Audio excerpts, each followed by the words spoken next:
Dear Ferrari, ever since Sir Lewis Hamilton, the 7-time world champion who famously lost the 2016 title to Nico Rosberg, a Monaco-based YouTuber who beat Sir Lewis Hamilton, the 7-time world champion in equal machinery, joined your team, I found myself leaving the Germans to become part Italian. But after watching your team fumble again and again and again and again and again, I've slowly lost my mind. And I've only been a Ferrari fan for 3 months now, yet I'm already feeling the Ferrari effect. When I used to support Mercedes, I used to laugh at Ferrari for being the clowns. But now, I've joined the circus. So I've taken the liberty of figuring out everything wrong with Ferrari and how to fix it. Hi, my name is Zina, and I like yapping about F1. And Ferrari, if you're watching, here's how to fix your team. The first problem that we have to deal with is the team radios. Ferrari's most obvious problem is their team radios, as they have become a meme for so long now, and yet they still haven't fully solved that issue. Ferrari team radios have brought us some legendary moments. Miami 2025. Have a tea break while you're at it. Come on. Australia 2025. Of what? I have the seat full of water, like full of water. Must be the water. Let's add that to the words of wisdom. And my personal favorite, Monaco 2022. And box now, box now, box for hard.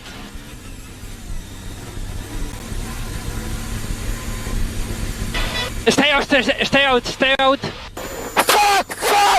Why? What I'm doing? Tyre, position 5. Multifunction tyre, position 5. I swear, Ferrari either gives their drivers the most useless information of all time, or on the off chance that the information that they're giving is actually useful, they take 3 to 10 business days to reply to their drivers.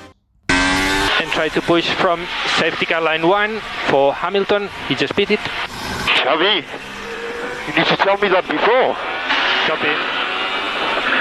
No, but come on! So what's my solution? Well, it's pretty simple. Replace Ferrari's race engineers with British people. Okay, Ferrari, hear me out on this one. I mean, just look at Lewis and Bono back in Mercedes. Oh man. I don't know why you hate testing. That is so much fun. Oh man. They had such good chemistry together. If we swapped out Ferrari's race engineers with Brits, we would have much better communication. Just maybe don't hire anyone from Birmingham, because they might actually be worse than the race engineers we have now. Think you don't read my comments on Facebook? I'll take it out of that bonnet and carry on driving, you little thing. Now let's talk about Ferrari's weird obsession with hard tires. The way this team keeps sending out their drivers on hard tires in the middle of a hurricane makes it look like they're in a one-sided relationship with them. It's just heartbreaking to watch a race get completely fumbled due to Ferrari misjudgment. Need examples? Let's go. 2022, the Hungarian Grand Prix. There was light rain at the start of the race, so the track was pretty damp, but it was still drying. Charles Leclerc was actually in contention for the win until Ferrari decided to put on hard tires for him, whilst the other teams pitted for softs or mediums. The hard tires had no grip whatsoever, so Leclerc dropped positions and finished P6. You would think that at this point Ferrari had learned their lesson. But no, the 2025 Australian Grand Prix.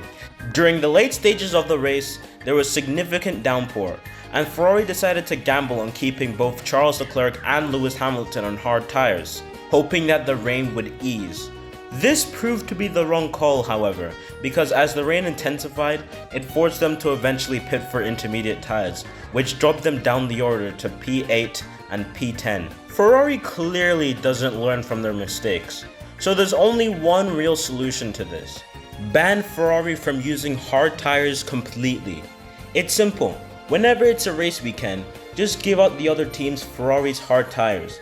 It's a win-win that way, because that way, all the teams get an extra set of hard tires which they can incorporate to their race strategy, or they can just use in practice, and Ferrari fans don't have to go to their weekly therapy session because Ferrari will actually use a good strategy for once. Now the next problem Ferrari has is their car.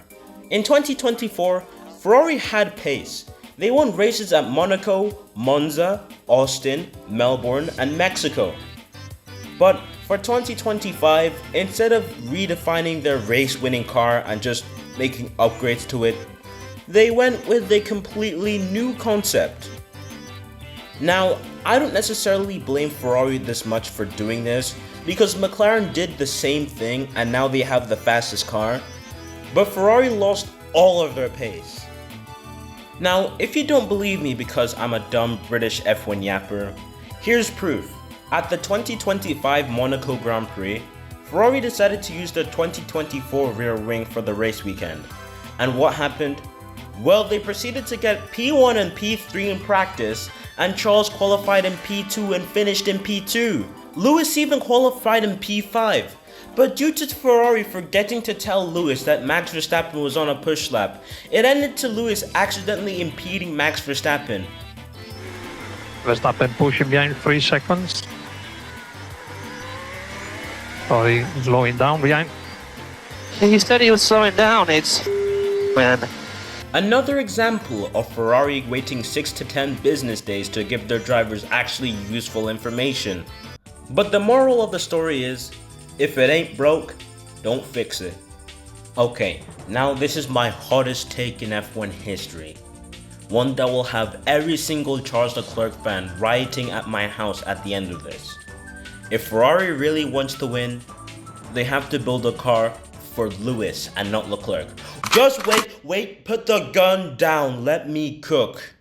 When Michael Schumacher joined Ferrari, Ferrari went and made the whole team based around Michael. And did Ferrari cook those years? Well, Michael Schumacher went and won in Ferrari in 2000, 2001, 2002, 2003, and 2004.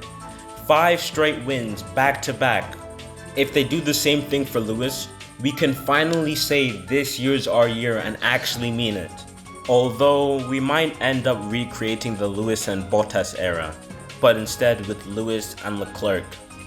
Also, just note that you shouldn't take anything I'm saying right now seriously. I am delusional. So now that we've covered the main culprits to Ferrari's disasters and how to fix them, all we have to do now is wait for Ferrari to watch this video. And Ferrari, if you're watching, here's the perfect race strategy that will win you every single race in 2025 going forward of Canada. First of all, we have to pit Lewis for mediums on lap 30, then get Leclerc to crash into Max, Oscar, and Lando at the same time, and maybe Russell if you're feeling like it, and then boom, Lewis has no competition and wins every single race. And before you ask, no, I did not describe crashgate.